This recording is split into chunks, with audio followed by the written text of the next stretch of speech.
The gentleman from Illinois, Mr. Garcia, is now recognized for 5 minutes. Thank you, Chair Waters and Ranking Member McHenry, for hosting this important hearing. And thank you, Mr. John Ray, for joining us today. I want to start by zooming out a bit because FTX isn't an anomaly. It's a collapse. Isn't just a case of one corrupt guy stealing money. It's about an entire industry that refuses to comply with existing regulation that thinks it's above the law. It is not. As we speak, Binance is being investigated by the Department of Justice. Tether is being investigated by DOJ as well. The SEC is investigating the co-founder of Terra Luna, which collapsed earlier this year, and Digital Currency Group has many of the same conflicts of interest present in the FTX case. The crypto industry is in crisis because crypto assets have no inherent value. These companies are making money using one thing: hype. And when the hype runs out, these businesses fail, and ordinary investors, especially latecomers who are disproportionately low-income, Black and Latino, lose. Mr. Ray, in your November 17th filing, you noted that your team had detected unauthorized minting of approximately 300 million in FTT tokens by an unauthorized source after the bankruptcy petition date. Your December 12th filing notes that while one source of this unauthorized minting remains under investigation, a second source has been confirmed without doubt. Who was the source of this unauthorized minting that your team has confirmed without a doubt? The second source I think you're referring to is the Bahamian Commission.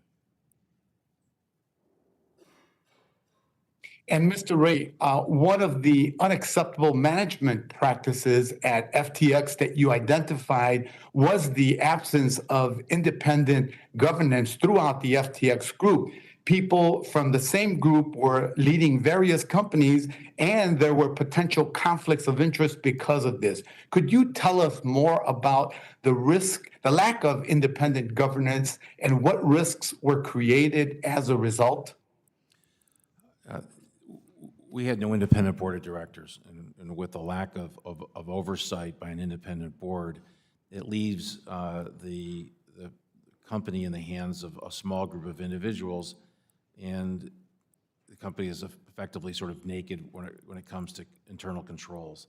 So that was certainly the case here, and it's something that is atypical of companies of this size.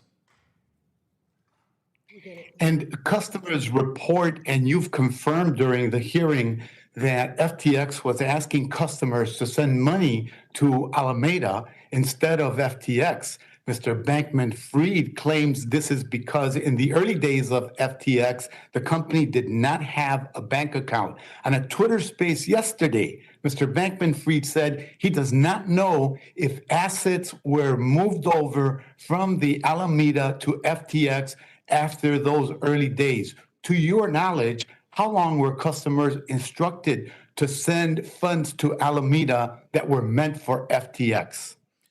We don't have a precise timeline of that circumstance. That's one of our investigations. We'll certainly look to what kind of communications were given to customers. Did they know? Did they actually have knowledge of that direction? Those are all questions. And were the assets ever moved over to FTX, or were they allowed to stay with Alameda? There were certainly certain assets were stayed with the exchange, effectively in a pot, if you will. But clearly, assets moved to Alameda, or those assets were there, continuously. So, clearly there was an allocation to Alameda of customer funds that were utilized for other purposes.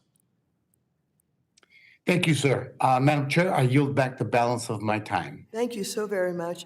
The gentleman from Massachusetts, Mr. Auchincloss, who is also the vice chair of the full committee, is now recognized.